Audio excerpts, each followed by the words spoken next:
Hey, hi. We have a very interesting Australian sculptor right here with us, right next to me, called, is it Bjorn? It's Bjorn. But it's really spelt Bjorn, isn't it? No, it's spelt Bjorn. Bjorn, okay. And now it's Bjorn what? Bjorn Godwin. Godwin, okay, cool. Now, we may not be realising this, but we are sitting on it's sculpture, okay? I'm sitting on a chair, but it's not just a chair, because the chairs that we're sitting on have got a major, major story behind them. Let's have a quick look, come on. Show us your thing. Well, this one here is a based on or copy of the Eames DSS chair from the 50s, and it has a story because my father back in the 60s knocked off these chairs and produced them for hairdressers and brothels in Double Bay. What? Oh goodness!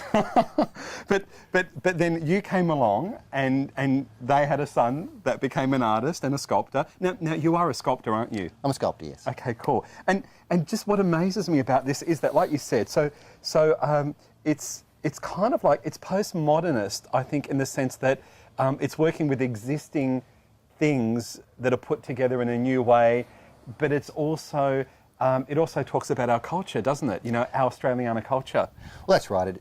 I mean, this is the classic modernist design, and I've clad it in pebblecrete, which sort of brings it back to earth. It looks a bit prickly and uncomfortable, but it's actually really, really comfortable, actually. Well, funny you should say that, because maybe my father should have had this prickly chair in those brothels. No, don't say that. Okay, cool. Now, what are you sitting on? Come on, you must be sitting on something.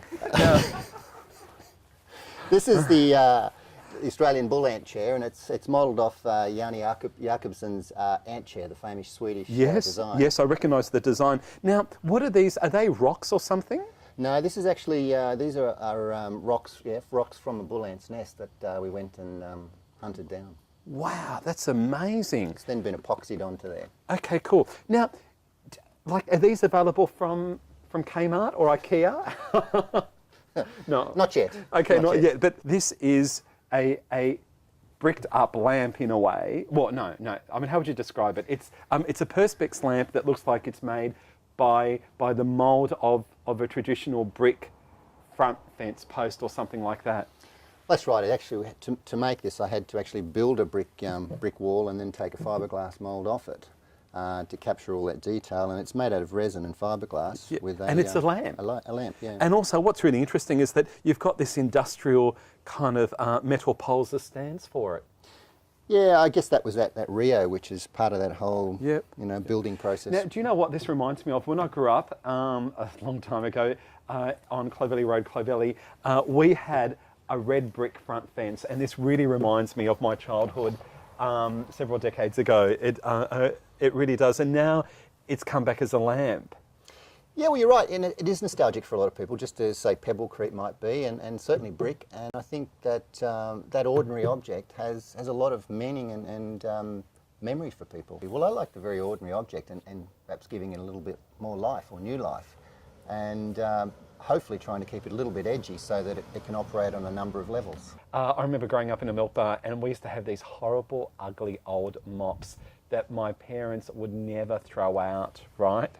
And then when I saw your work, we met at Global Gallery. That's right, yeah. And I didn't know who you were, and then I saw these incredible mops, and then I thought, I have to have this guy on, well, whoever it is, on my show.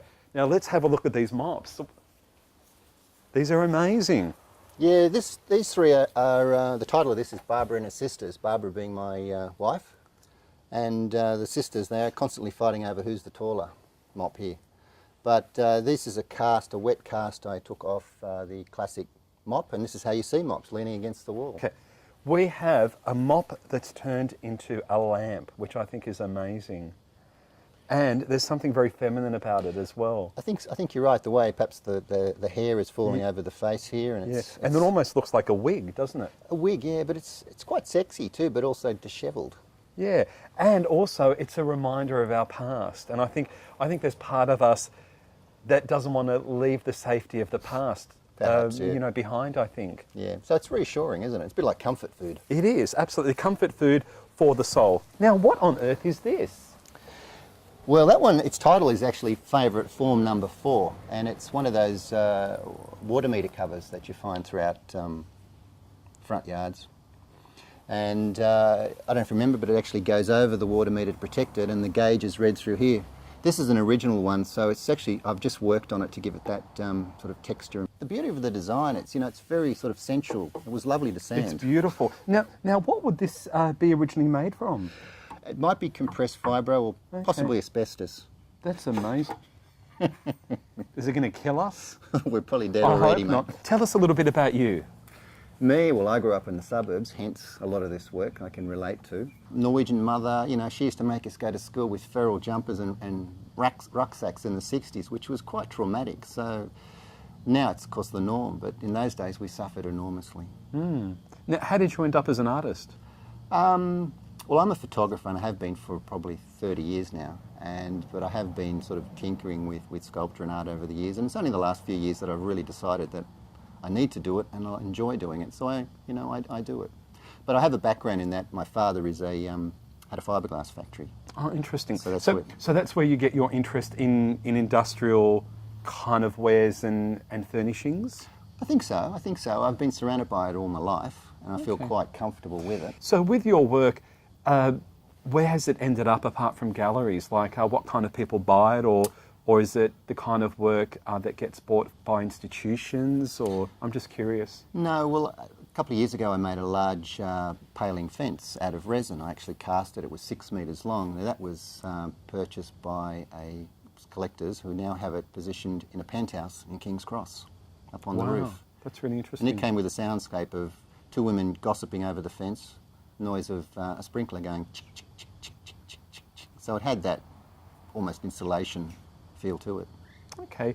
Now, how about with the international market? Do you feel that being Australian, that one is not really successful until their work has been appreciated or picked up internationally?